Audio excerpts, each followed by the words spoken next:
Welcome to this week's Therapeutic Tuesday. And for this week's episode, I'm working with Liarne, who has been having some quite extreme shutdown responses where her body and her nervous system goes into a kind of full shutdown mode. And at times she's been hospitalized or an ambulance has had to be called. And in this session, I'm working with her to understand why that might be happening, how this relates to extreme stress in the nervous system, and offer some suggestions and ideas to help her respond differently when experiencing that state. Now, even if you're not experiencing such extreme things as we're talking about in this video, I think it's still a really helpful session to understand how we can learn to respond differently to some of the more difficult symptoms we might be experiencing. So here's Liarne, and here's us exploring and understanding these body shutdowns.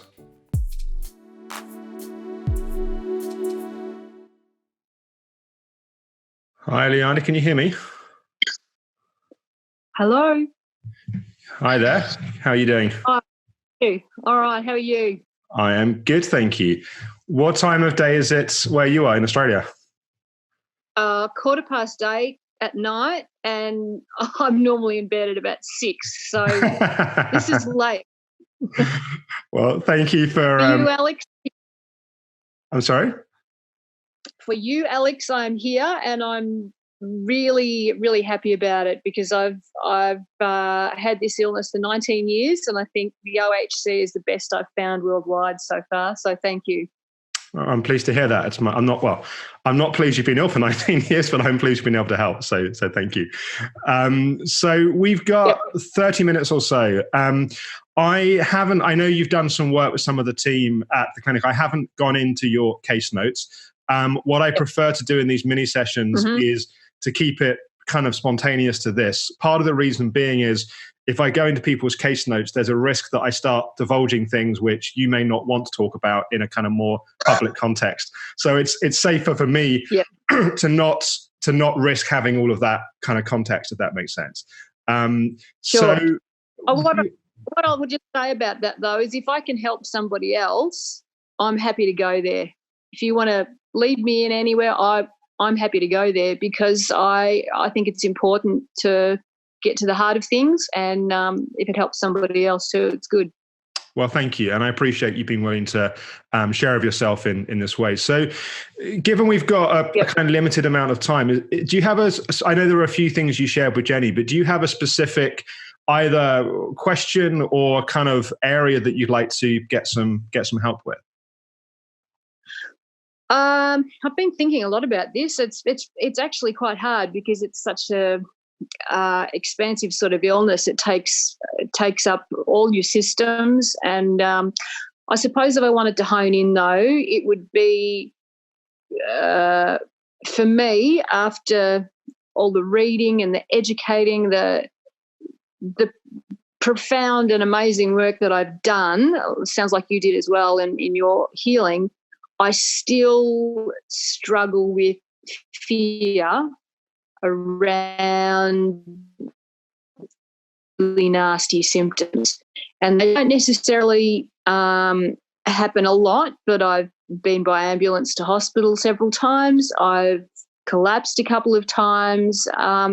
They're so profoundly terrifying that as soon as you find yourself getting a little bit better again, and you start feeling some symptoms of, oh, here it comes. I say to myself, okay, well, I'm just going to start pacing again. But really, there's actually a hell of a lot of terror behind those symptoms. And, when you feel like you are actually dying, I have a lot of sort of parasympathetic, frozen type responses, and from past trauma and anxiety, and I tick all the good boxes there. It's profoundly terrifying, and I think it's actually hampering my progression. Yeah. When you've had those more extreme episodes in the past, Yeah. Have you, in hindsight, when you look back on those, Can you make Yeah. sense of why they happened? Were they completely random, or was there, in hindsight, a kind of build up towards that you can now look back and make sense of?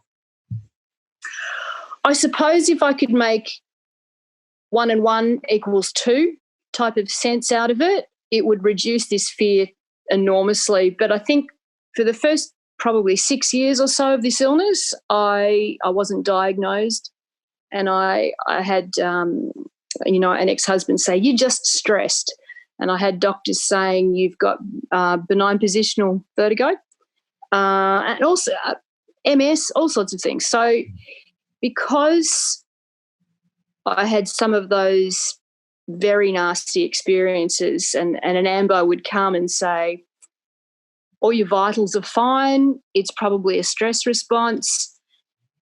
I think that set my body up for that hypervigilance to sort of really take root.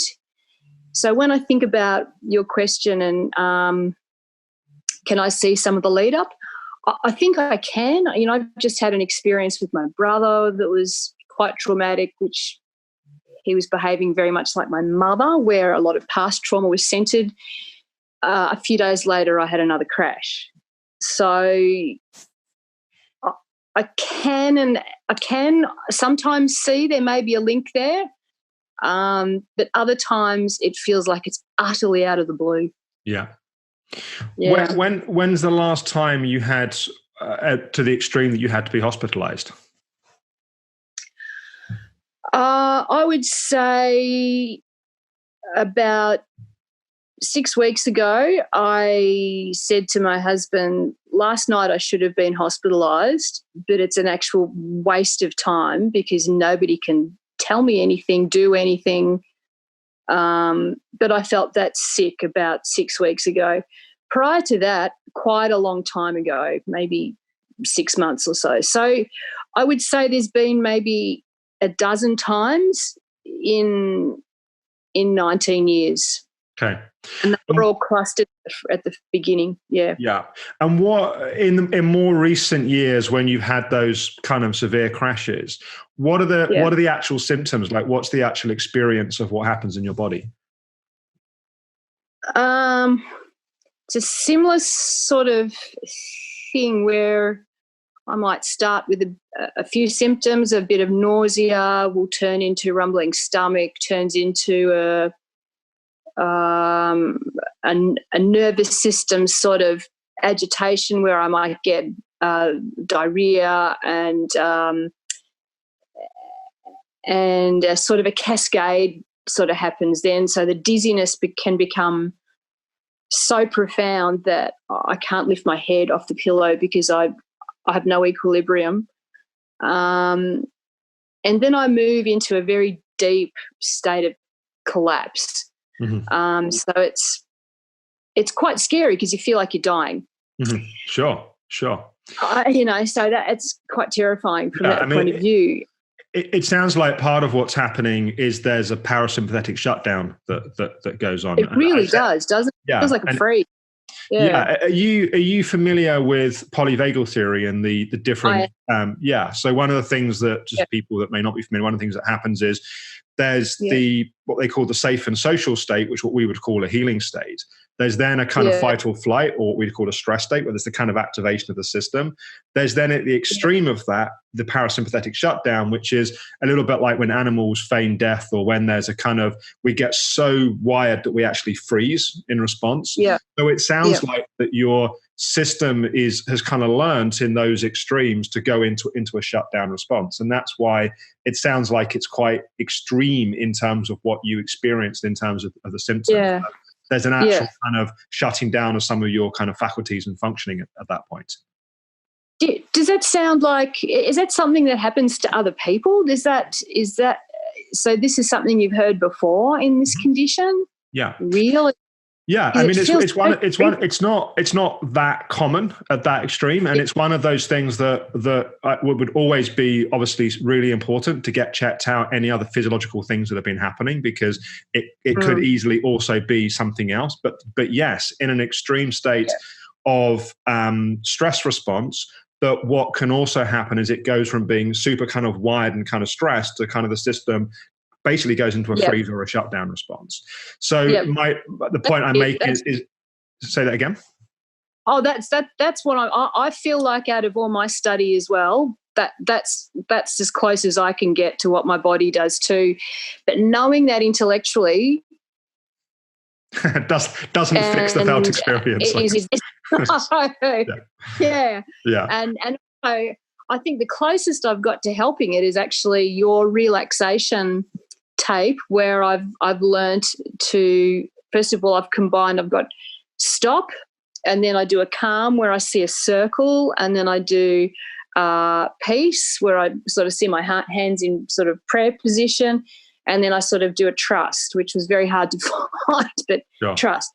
So that's the closest I've come to, and of course breath, breathing. But other than that, I'm still floundering with it. Yeah. So the way that I would approach something like this is let's work on the assumption that what's happening is it's a nervous system shutdown through extreme stress in the body. So then the question is, how do we bring the system back down to a point of in polyvagal theory, I talk about safe and social, or we would just talk about being in a calm, healing state. Like what are the steps that would allow the system to calm down again? Now that doesn't mean that as you come back into a healing state, that everything miraculously feels better. It sounds like what's happening here is you go into a physical crash. I mean, I'm making some sweeping jumps in my assumptions here, but it sounds like what happens is there's a physical crash that happens, and then your nervous system tries to compensate. So you move from kind of normal energy production via mitochondrial function to your stress hormones as a way to compensate for deficiency of normal energy. And that perhaps works for a while, and then that runs out of juice, basically. And as it runs out of juice, then your system goes into shutdown response. So taking away and by the way, the shutdown response, I think it's also important to understand, that is the body's way of trying to protect itself. So your body, it's almost like you're in nature, you're being hunted by a saber-toothed tiger, you've tried running away, you basically fight with it. And then you get to the point where your system, it's like there's nothing else to do. So it shuts down and it goes into a freeze response. It's not doing that to piss you off. It's doing that because actually it's trying to keep you safe. I understand what you're saying, and nevertheless, I think I've come a long way that, but changing that is really hard. It's a really wired in setup that I've got going on, and it comes from childhood trauma. It comes from a bit of abuse along the way, and it causes that hypervigilance. And I can really see now where it's come from, but I can't really stop it. I can't really get a full grip on it. No, I understand that. And I think to then break this down a little bit more, so that I think we're understanding some of what's happening in terms of your system. So then let's move a little bit. Well, what? Thanks, Alex. Really helpful. What the hell do I do about it? So I think part of it. I'm sorry. It's a hard question. It's if you knew the answer to that like that, you'd be curing cancer next, Alex. Well, I got a few lifetimes I think on this condition to go still, but what I would say is I have a few things to offer you. So firstly, it's the prevention piece. This is the end. If we go back to the boatload analogy, that each stress or each burden is another load on the boat. That when your body goes into a shutdown response, it's doing it because there's been a cumulative load of stresses on your system leading up to that. One of those stresses might be that you've been stretching your capacity too much, so you've run out of resources, and the absence of resources has meant you've been burning more stress resources to keep functioning. But it may also be loads of life events, circumstances, stuff that's going on. So part of it is, how do you prevent your system from getting into such a state of overwhelm in the first place? And sometimes that's much easier said than done, because there are, of course, just the events of our lives and things that are happening. But that's one part of it. Another part of it is I think, what you're already doing, which is using the tools that are available to continually work to keep calming and settling your system. And that's calming your system, that's processing, working through the traumas, the stuff that's stored in the body, because that takes down the overall load that's there in your system, which then means that your capacity becomes more, which means you've got more distance to travel before you end up going into a shutdown response. So there's the kind of behavioral prevention in terms of dealing with the stuff on the external side, so, kind of life stuff. Then there's the internal, bringing down your overall stress load that's happening in your system. So that's the kind of two preventative pieces. But I think probably the thing that's most helpful to focus on in the time we've got is if you are in that response, like, what can you do to help kind of get your system out of that response? So that would be great. Yeah. So partly, some of the clue is actually in what you've already said. So you were saying that using some of the meditation techniques, some of the kind of calming seems to have been helpful. And let me give you a bit of explanation of why I think that's being helpful, apart from the obvious, just of calming the system. But when we go into a state of high stress, often what perpetuates that state of stress is how we react to it. So the way that I think about it, if this is the stress response, my fist is a stress response, and the reaction is my hand, what happens is the stress response comes, and left to its own devices, it comes and then it passes. But what normally happens when we're in a state of high stress is it comes and then we react to it. And the reaction keeps us trapped. So the reaction is things like, oh my God, what's happening? Am I going to die? Am I going to end up in hospital? Will I ever recover from this? So the response we have to it tends to then create an even more intense reaction in the system. Absolutely. Yes. So this is a little bit like having a young child which is that comes home from school and is upset about something that's happened, and then the response from the parent is, so let's say that, I don't know, they've been at school and they've been bullied, and they come back and said, I've got no friends and no one likes me. And then the response from the parent is like, you're absolutely right, you're the most unliked child in the school, like to base it. I mean, no loving, decent parent would do that, but it's like we're in anxiety, and then our response is to freak out about anxiety, which then perpetuates what's happening. Now, of course, this is a kind of reasonable response that happens, and this is not something for, if you're in a critic, to start beating you up for and telling you, oh my God, you're responding in a completely unhelpful way, blah, blah, blah, blah. But absolutely. You feel like you're dying, and the organism is supposed to prevent you from dying. That's, like you're saying, it's actually helping you.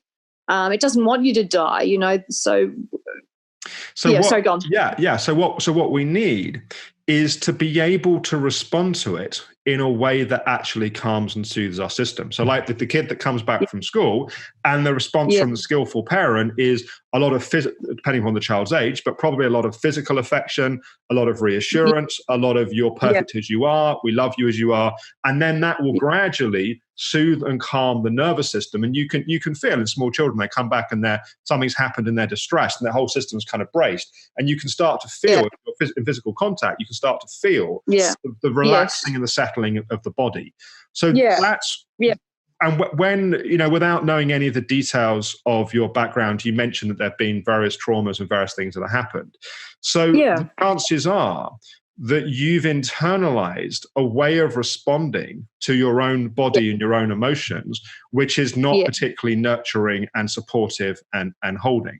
So what we want to cultivate is, when your body is going into a response like that, and this is much easier said than done, but what we want to be cultivating is a response of self-reassurance and self-soothing that then allows the system to start to relax and start to settle. So part of what will help that is, if you can recognize, hang on, my system's going into shutdown, and it's going into shutdown. I'm not actually dying. Nothing awful's actually happening. My system's gone into a hyper stress response, and it's going into parasympathetic shutdown because it thinks I'm being hunted by a saber-toothed tiger, and the best way to stay safe is to go into a kind of freeze response. Actually, I'm okay. It's going to be okay. You're working on settling your breathing. You're working on surrendering to and relaxing to what's happening. You're working on trusting your body's wisdom that it's doing what it thinks it needs to do to protect you. That starts to, going back to, this is the kind of response. And then this hand on top is the kind of holding it in place. This starts to loosen and actually it starts to reassure and settle. And then the body starts to come back into a kind of, perhaps it goes to tired and wired for a while. So there's kind of shaking or there's some kind of wired response. And then it starts to settle back down into a sense of calmness. And that might take some time, and it might take some practice, and it will take some practice. And it might be that, you know, if you go into this extreme response again, it might be that the next time, maybe previously your response was a 10 out of 10 panic to panic, and next time it's only an 8 out of 10. Yeah. And then your thing is, it didn't work. I was still completely stressed. But actually, if it's a little bit calmer, you're gradually training yourself to relax in response to it. The interesting thing is, over time, if you're able to calm your response to what's happening, then your system is less likely to go into that intensity in the first place. So you're saying that it's actually a progression along the track. It's actually, in terms of it being a linear process here, it's beyond being tired and wired and going into a point of, okay, well, this is, I really need to freeze because that tiger is really about to grab my throat right now, so I'm going to play dead.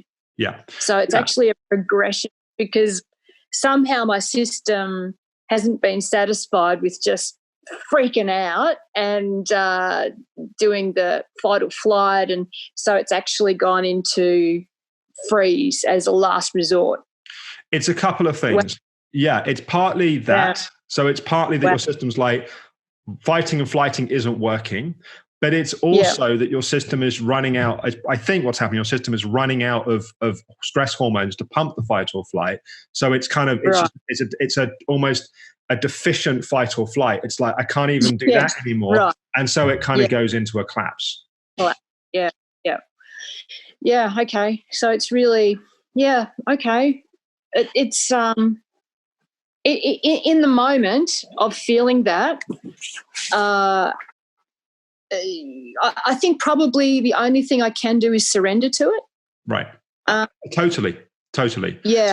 But that's kind of what I'm saying, is rather than fighting it or panicking about it or trying to make kind of sense of it, it's almost like the more you surrender to it, actually, the more you're able then to come out of it. Do you know the really good thing about this? I'm going to be great at dying when my time does. I am going to be like, hey, I get this. This is all good. I'm going to be good at this. I'm so practiced. But it's really terrifying in that space to really drop out. I really hear that, and I think it's also, sometimes it's great to be able to bring some humor in those moments, even though it feels like, you know, if anyone else used humor, it'd probably be the most inappropriate and offensive thing that you can imagine in your life. But somehow, in those because I think that the reason why I asked about the history of the other experiences that you'd had is that when you've had something that's happened a number of times like this, and nothing terrible has actually happened as a consequence, and you've been checked out medically, it gives me a confidence that this is what's happening. I want to reiterate for anyone that's watching this as a recording, I'm taking that position because you've been checked out and because it's happened a number of times. I have. So if someone goes into a response like this out of nowhere, it would be very important to get checked out to make sure there's not something else that's happening that's causing it. Absolutely. I'm definitely coming from the perspective of many AMBOs, specialists, doctors, loads of people saying to me, your bloods are fine, your blood pressure's fine. Gee, you look really healthy for your age. That's fantastic. You're doing really, really well. Which I imagine in that situation actually historically has probably made you feel worse, not better. Oh, pissed off. Like sometimes you just want to say, okay, can I please break my leg so that, geez, touch some wood. Okay. So that you can actually see what is wrong and address it. It's just such a shocking illness because you just can't address it in the same way. Well, also having an extreme response and feeling like you're dying and everyone's saying there's nothing wrong with you, it's fine, actually Yes. is the opposite of the holding and the reassurance that actually you feel like you need in that Right. moment. So Right. again, going Yeah. back to my point of Yeah. child is Yeah. in traumatic response and everyone's kind of just, it's a slightly different example, but they're just missing the experience. Like, child comes back and they're really upset and parents are like, what do you want for tea? And they're like, Yeah. Yeah. everyone hates Well, me, see, my life is over. And they're like, do you want a cup, do you want a glass of water? It's like, it's not meeting the Yeah. actual thing that's happening. And that's It's where, because, sorry, go on. No, sorry. yeah, I was that's just gonna where you're learning to be able to respond to the Yeah. feeling in a way which is self-soothing and self-reassuring is actually really important, because that will allow, it gives your system then the holding to then tell it that it's actually okay for it to settle and for it to relax in that moment. And of course, this takes practice and it's not going to be a perfect science. And also the doing ongoing work around processing trauma, learning to be gentle with yourself, loving of yourself. That will also, that's the preparation that in that more extreme circumstance, you've already been working out that skill. Yeah. Yeah, no, that all makes really good sense. I had a little light bulb moment there as you were sort of talking. I suppose in the first 30 years of my life, I was setting that up perfectly. And the people around me, people saying things like, look, it's all in your head, don't worry about it. There's nothing wrong with you, you're just having a stress response. And meanwhile, you're getting sicker and sicker, or you're feeling lousy, and so you're not even believing yourself. And so things become more extreme. And I can sort of see, where it's come from. Yeah. Right. And a good insight. And I think that, again, the prevention piece ultimately is what's, the real turning point here, in a sense, is that if we can stop your system getting loaded up to the point that it goes into that response, then you don't have to be dealing with it. But knowing that you can deal with it if it happens also takes away the anticipatory anxiety, because otherwise what happens is each time you get stressed, you're going into oh my God, what if that happens? And so that then makes it much more likely that it happens, because your stress level goes from here to here, and then you panic it's going to go to here, and that panic it's going to go to there is what then takes it there. Okay. Yeah. That's great insight. Really good insight. Thank you. Yeah. Yeah. These kind of things, I appreciate it's easy for me to sit here and pontificate about how to handle it. And in the moment that these things are happening, I know it can be really, really challenging, but it's, in a sense, what you're doing is you're growing your capacity to be able to hold yourself even in challenging and extreme circumstances. And in a sense, all the other work you're doing in terms of working with trauma and processing things that happen historically, it's all part of the same thing, because in a sense, a lot of what we're doing when we're doing trauma work is that we're learning how to hold and how to create a safe container for our own emotional experiences. And that's what allows us to metabolize and digest the kind of the history. It's the same thing here. It's creating that sense of self-holding and that sense of being able to stay with yourself even in an extreme state, which actually provides the reassurance that allows your system then to relax. It really is a huge part of this illness for me, is my nervous system. I do tick all those boxes for the personality type, and I tick all the nervous system boxes. And it has been great working with your practitioners and both nutrition and psych, because you really have worked out what those precipitating factors are, and I just read it all and go tick, tick, tick, tick, tick. So, but nevertheless, it's still, I don't like to hear that other people feel this, but it is actually really reassuring to know that other people have this response to their body's chaos as well, because you tend to think you're the only person doing it. Which then makes it feel worse as well, because it feels all the more like, oh my God, I'm the only person having this experience. I'm sorry, we're pretty much out of time. Just in terms of summarizing, I'm really pleased you're doing the ongoing work that you're doing. And, it is a journey. And I know you know this, but when there's been kind of years of things getting set up in a certain way, it takes time to change those responses to make sense of. And well done for it sounds like you've been through a lot, and well done for doing the work and keeping the heart and the kind of commitment. And hopefully this will be helpful to make sense of this piece of the jigsaw. And let me know how things unfold. So maybe drop me a note. Where are we now? We're kind of mid-November. Drop me a note in about a month's time. Just let me know kind of how things are going. I'd like to have Yeah, I appreciate your perspective on it. You've got a lot of experience, so it's hard to find people with that much experience to listen to their perspectives on it. So I really appreciate it. Thank you. No, you're really welcome. Thanks for staying up late. Go and get some sleep. And I'm getting sleep now. Yeah, great stuff. Right. Thanks, Liarne. Take care. Thanks a lot, Alex. Okay, see you. Bye-bye. Bye. I hope that session was interesting and useful. When we have these kind of varied and challenging symptoms people can go through with chronic fatigue, ME, fibromyalgia, it can be really difficult sometimes to respond to symptoms in such a way that helps calm and settle the system. But learning to do so can be an enormous breakthrough. So I hope you found today's session useful. Tomorrow it's Wellness Wednesday, and I'm talking with Director of Nutrition here at the Optimum Health Clinic, Kirsty Cullen.